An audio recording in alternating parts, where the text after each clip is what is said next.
എന്താണ് തിരിച്ചറിയേണ്ടത് എന്ന് നമ്മളോട് തന്നെ ചോദിക്കുമ്പോൾ പറയാവുന്ന കാര്യങ്ങളാണ് എനിക്ക് ഇപ്പോൾ ഓർമ്മ വരുന്നത്. എന്ന് വെച്ചാൽ പലപ്പോഴും ഈ നേരത്തെ പറഞ്ഞ പോലെ ക്യാമ്പസുകളിൽ നിന്നൊക്കെ കുട്ടികൾ വരുമ്പോൾ ഒരു മോൾ പറഞ്ഞത് അവളുടെ അച്ഛൻ, അവളുടെ ഫാദർ വിദേശത്താണ്. ഞാൻ എൻ്റെ ഉപ്പ അറിയാതെ ഞാനൊരിക്കൽ ടൂറ് പോയിട്ടുണ്ട്. ഞാൻ അദ്ദേഹത്തെ പറ്റിച്ചിട്ടാണ്, നുണ പറഞ്ഞിട്ടാണ് ടൂറ് പോയത് എന്ന് പറഞ്ഞിട്ട് കരയാൻ തുടങ്ങി ആ മോൾ. അപ്പോൾ ഞാൻ അടുത്തേക്ക് വിളിച്ച് കൂടുതൽ സംസാരിച്ചപ്പോൾ അവൾ പറഞ്ഞത് ഏതോ ഒരു സമയത്ത് സുഹൃത്തുക്കളുടെയൊക്കെ നിർബന്ധത്തിന് വഴങ്ങി ഞാനതിന് പ്രാധാന്യം കൊടുത്ത് യാത്ര പോവുകയാണ്. യാത്ര പോയി തിരിച്ചു വരുന്നത് വരെ എൻ്റെ മനസ്സിലൊരു ഭയവും അസ്വസ്ഥതയൊക്കെ ഉണ്ടായിരുന്നു.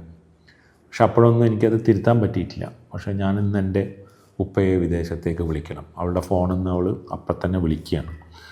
വിളിച്ചിട്ട് പറയാണ്, ഉപ്പ എനിക്ക് പുറത്ത് തരണം, ഞാൻ നിങ്ങളെ കബളിപ്പിച്ചിട്ടുണ്ട്, നിങ്ങളോട് ഞാൻ അക്രമം പ്രവർത്തിച്ചിട്ടുണ്ട് എന്നുള്ള രീതിയിലാണ് മോൾ സംസാരിച്ചത്. കൂട്ടത്തിൽ അവൾ എനിക്ക് ഫോൺ തന്നു, എൻ്റെ ഉപ്പയോട് നിങ്ങളൊന്ന് സംസാരിക്കണം എന്ന് പറഞ്ഞിട്ട്.